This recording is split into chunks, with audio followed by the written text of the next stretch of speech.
બેંકમાં આપણે જે ફી રાખી છે એ ફિક્સ છે કે 3500 રૂપિયા ફી છે. જેની સગવડતા નથી એ મને એમ કે સાહેબ ડિસ્કાઉન્ટ જોઈએ છે એટલે 50% તમે ધડબીને કહી દીધું હોય અને મેસેજ તો તમને હવને આવ્યો હોય. વિચારો જી, કેમેરો ફેરવો એટલે બધાને ખબર કેટલાને મેસેજ મળ્યો છે કે તમારી પાસે ફીની સગવડતા ન હોય તો મને મેસેજ કરો, હું તમને ડિસ્કાઉન્ટ કરી આપીશ. બધાને મળ્યો હોય યાર, તો આંગળી ઊંચી કરો ને મારા વાલા, કેમેરો ફરે ત્યાં સુધી બધાને મળ્યો હોય. હું એ નથી જોતો કે સામે વાળો સક્ષમ છે કે નથી, એને નક્કી કરવાનું છે. જો કે આ બધા બેઠા છે એમાંથી જરૂરિયાતવાળાએ જ લાભ લીધો છે, બિનજરૂરી કોઈ લાભ લીધો નથી. હા, ક્યારેક એકાદો નીકળી જાય. આની પહેલા એક હતો 50 વીઘાની જમીન હતી, મારી પાસે કાગળિયા જોવા આવ્યા કે ગરીબ છું, તો કાંઈ વાંધો નહીં, બીજી વાર ભગવાન તથાસ્તુ ન કહી દે, એ ધ્યાન રાખજે. 50 વીઘા જમીન છે તો મારે તો જોતા નથી. એક 26 વીઘા જમીન વાળો હતો, એ કે માપે માપે હાલે છે, કાંઈ વાંધો નહીં, તો આપણે માપે માપે ફી દઈશું, હાલશે, કાંઈ જરૂર નથી.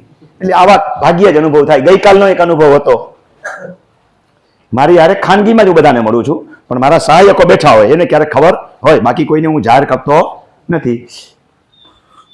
લાભ લેવા વાળો ભલે લઈ જાય, આપણું કાંઈ ઘટતું તો નથી જ, અને વધે નારું થઈને તો આપણે ધંધો કરતા નથી.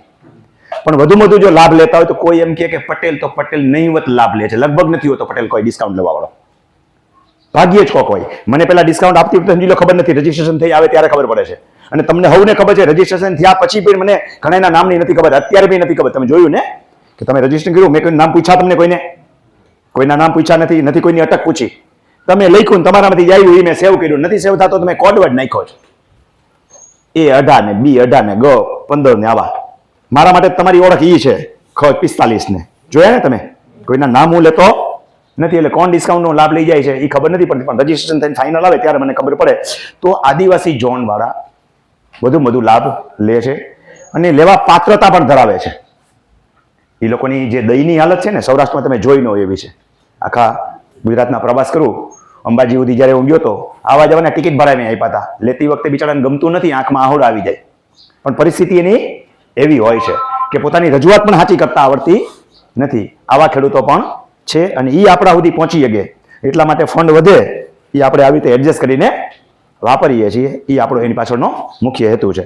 બાકી કમાવું જ હોય ને તો ખાલી 1 કલાક આવા 2 છોકરા રાખીને ડીએલઆરના કામ કરાવું ને, ખાલી રાજકોટમાં બેઠા બેઠા, તો એ ખબર છે ને ડીએલઆરમાં 40-50 હજારના વહીવટ વગેરે કંઈ કામ થતા નથી. અને આપણી ચાવી એવી છે કે ગમે ત્યાં લાગે, ધંધો જ કરવો હોય તો આરામથી મળી રહે.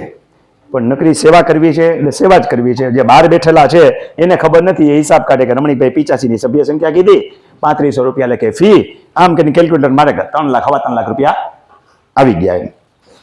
તો હવે આપણે કામની વાત શરૂ કરીએ.